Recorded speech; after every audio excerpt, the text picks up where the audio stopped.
ओम शांति। 23 जनवरी 2025 बाबा के महावाक्य।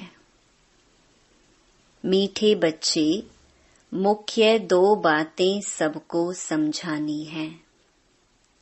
एक तो बाप को याद करो, दूसरा 84 के चक्कर को जानो, फिर सब प्रश्न समाप्त हो जाएंगे। प्रश्न: बाप की महिमा में कौन से शब्द आते हैं जो श्री कृष्ण की महिमा में नहीं? उत्तर: वृक्षपति एक बाप है, श्री कृष्ण को वृक्षपति नहीं कहेंगे।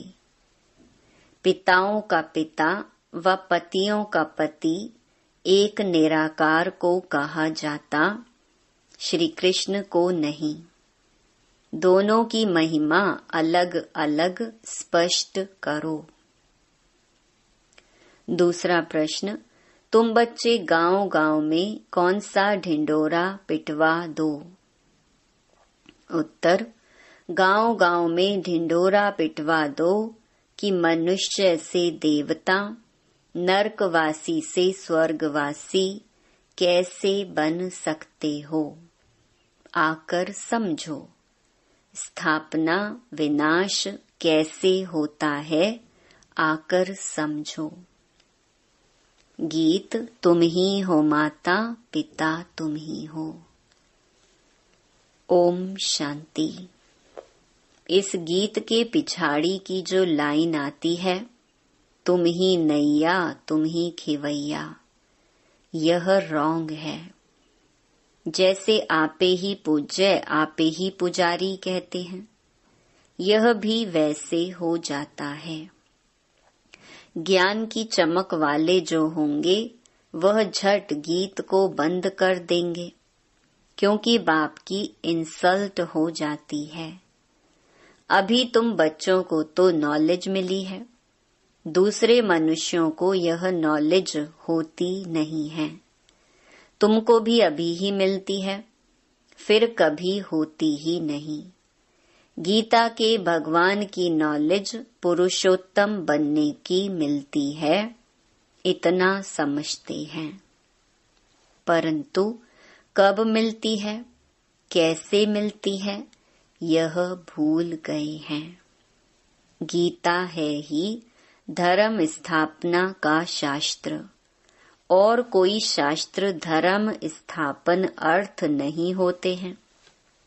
शास्त्र अक्षर भी भारत में ही काम आता है। सर्व शास्त्रमयी शिरोमणि है ही गीता, बाकी वह सब धर्म तो हैं पीछे आने वाले। उनको शिरोमणि नहीं कहेंगे। बच्चे जानते हैं वृक्षपति एक ही बाप है, वह हमारा बाप है, पति भी है तो सबका पिता भी है। उनको पतियों का पति, पिताओं का पिता कहा जाता है।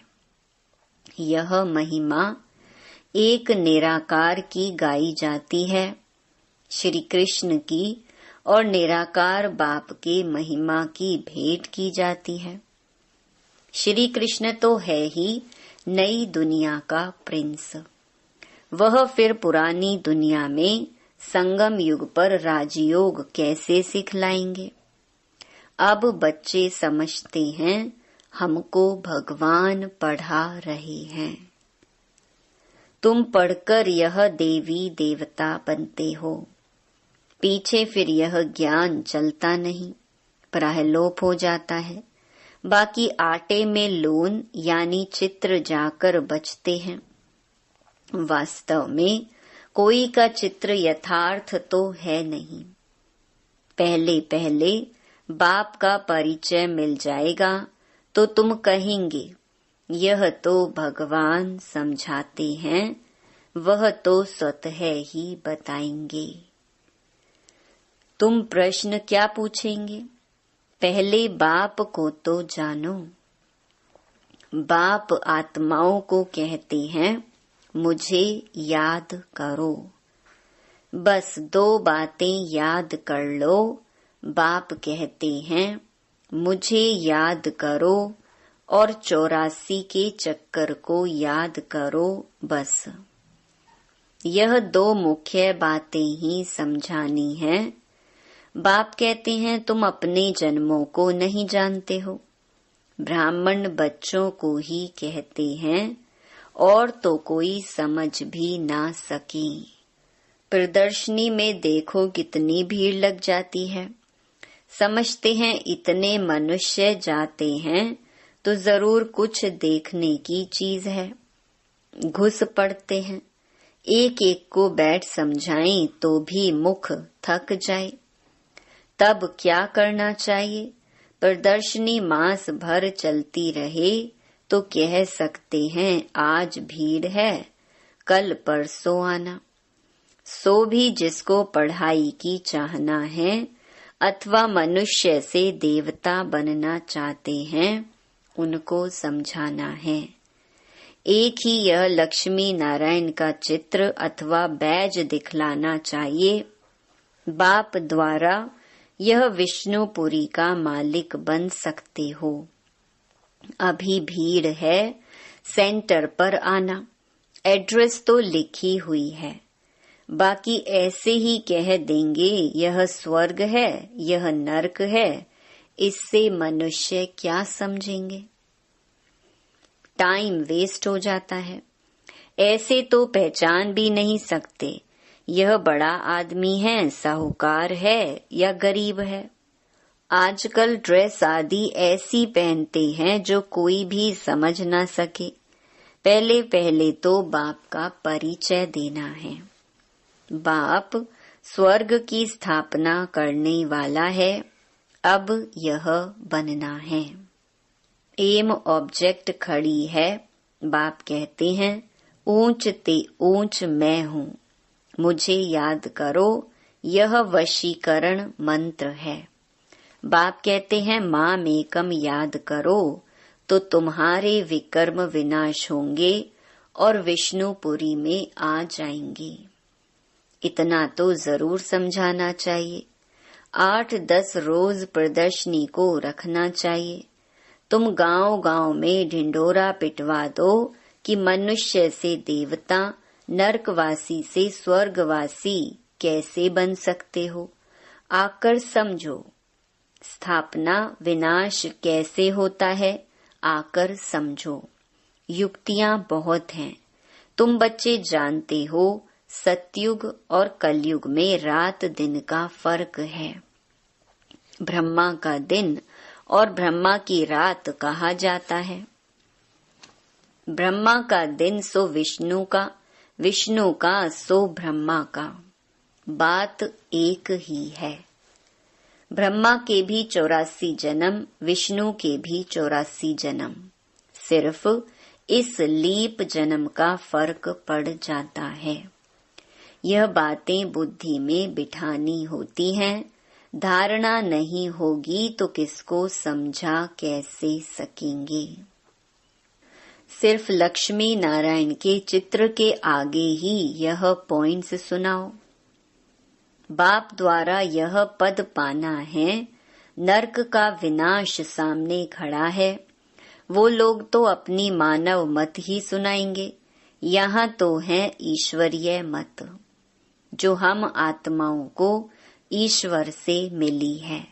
निराकार आत्माओं को निराकार परमात्मा की मत मिलती है। बाकी सब है मानव मत।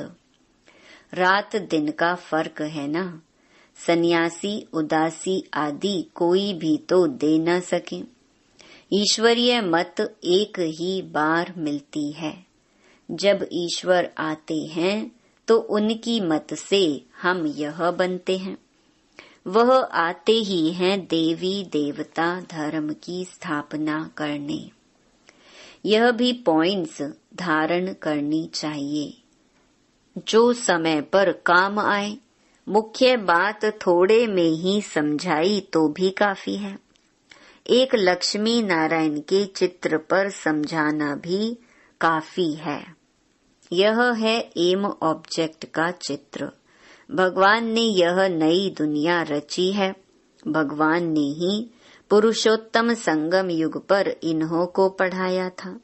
इस पुरुषोत्तम युग का किसको पता नहीं है। तो बच्चों को यह सब बातें सुनकर कितना खुश होना चाहिए। सुनकर फिर सुनाने में और ही खुशी होती है। सर्विस करने वालों को ही ब्राह्मण कहेंगे। तुम्हारे कच्छ माना बगल में सच्ची गीता है। ब्राह्मणों में भी नंबरवार होते हैं ना।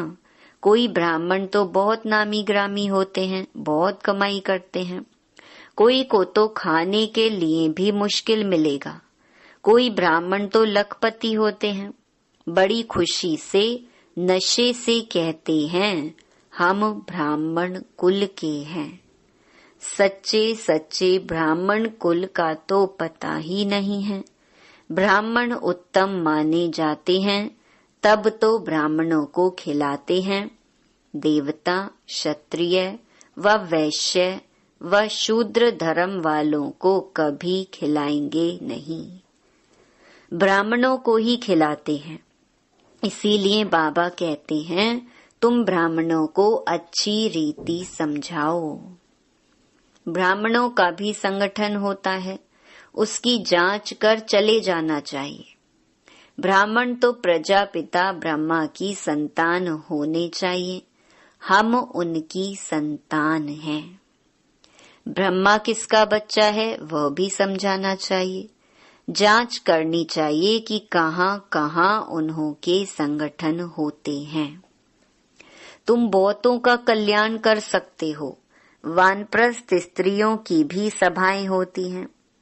बाबा को कोई समाचार थोड़े ही देते हैं कि हम कहाँ कहाँ गए। सारा जंगल भरा हुआ है, तुम जहाँ जाओ शिकार कर आएंगे, प्रजा बनाकर आएंगे, राजा भी बना सकते हो। सर्विस तो ढेर है।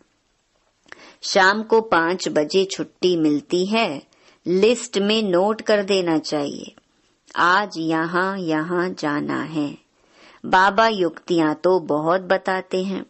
बाप बच्चों से ही बात करते हैं। यह पक्का निश्चय चाहिए कि मैं आत्मा हूँ। बाबा परम आत्मा हमको सुनाते हैं। धारण हमको करना है। जैसे शास्त्र अध्ययन करते हैं तो फिर संस्कार ले जाते हैं, तो दूसरे जन्म में भी वह संस्कार इमर्ज हो जाते हैं। कहा जाता है संस्कार ले आए हैं। जो बहुत शास्त्र पढ़ते हैं उनको अथॉरिटी कहा जाता है। वह अपने को ऑलमाइटी नहीं समझेंगे। यह खेल है जो बाप ही समझाते हैं।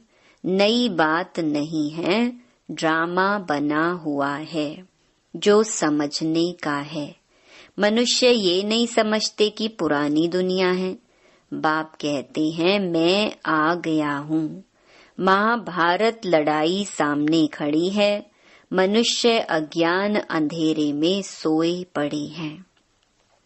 अज्ञान भक्ति को कहा जाता है। ज्ञान का सागर तो बाप ही है। जो बहुत भक्ति करते हैं वह भक्ति के सागर हैं। भक्त माला भी है ना। भक्त माला के भी नाम इकट्ठे करने चाहिए। भक्त माला द्वापर से कलयुग तक ही होगी। बच्चों को बहुत खुशी रहनी चाहिए। बहुत खुशी उनको होगी जो सारा दिन सर्विस करते रहेंगे। बाबा ने समझाया है माला तो बहुत लंबी होती है, हजारों की संख्या में, जिसको कोई कहां से खींचते हैं। कुछ तो होगा ना जो इतनी बड़ी माला बनाई है। मुख से राम राम कहते रहते हैं। यह भी पूछना पड़े किसको राम राम कह याद करते हो। तुम कहाँ भी सत्संग आदि में जाकर मिक्स हो बैठ सकते हो। हनुमान का मिसाल है ना। जहाँ सत्संग होता था वहाँ जूतियों में जाकर बैठता था। तुमको भी चांस लेना चाहिए।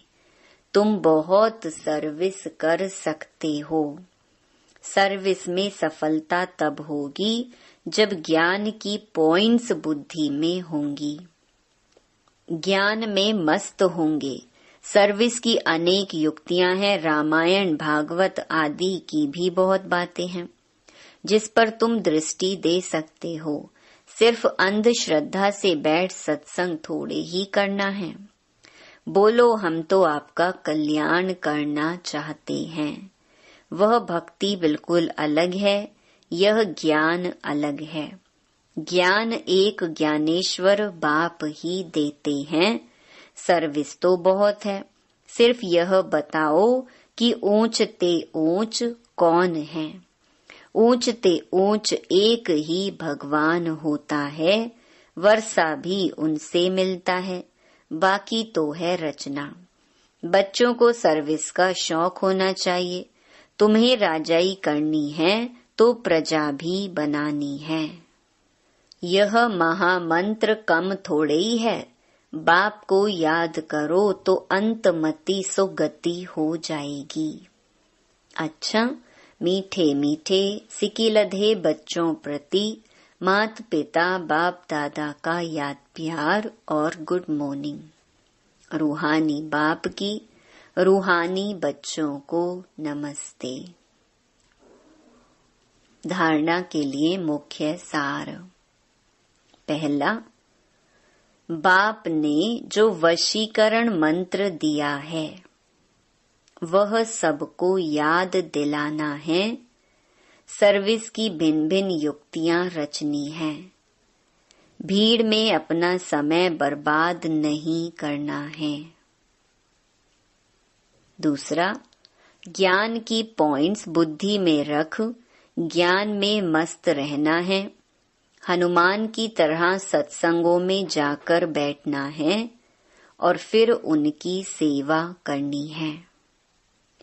खुशी में रहने के लिए सारा दिन सेवा करनी है। वरदान, मैं और मेरेपन को बलि चढ़ाने वाले संपूर्ण महाबली भव। हद के कोई भी व्यक्ति या वैभव से लगाव, यही मेरापन है। इस मेरेपन को और मैं करता हूँ, मैंने किया, इस मैंपन को संपूर्ण समर्पण करने वाले अर्थात बलि चढ़ने वाले ही महाबली हैं। जब हद का मैंपन समर्पण हो तब संपूर्ण व बाप समान बनेंगे।